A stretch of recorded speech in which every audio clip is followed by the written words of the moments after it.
кітап жан азығы. Адаммен дос болғанша кітаппен дос бол. Кітапты сүйіп оқы, күнінде түйіп оқы. Кітапты сүйіп оқы, көңілге түйіп оқы. Білім кітапта.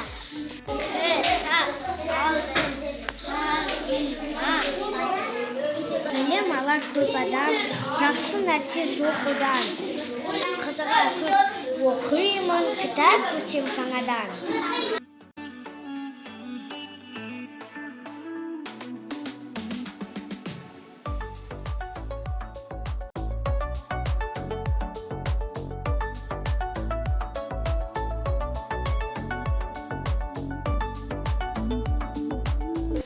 Не туралы кітап ол, Алтай? Өлең жолы. Ішіндегі бір өлеңді білесің бе? Қандай өлеңді білесің? Авторы кім сонда? Ғарышкер. Сосын? Онан бұзақ бар. Суреттер. Қызықты ма? Ja. Қандай кітаптың атасын Самар? Аладдин ол. Не ол? Кеткен.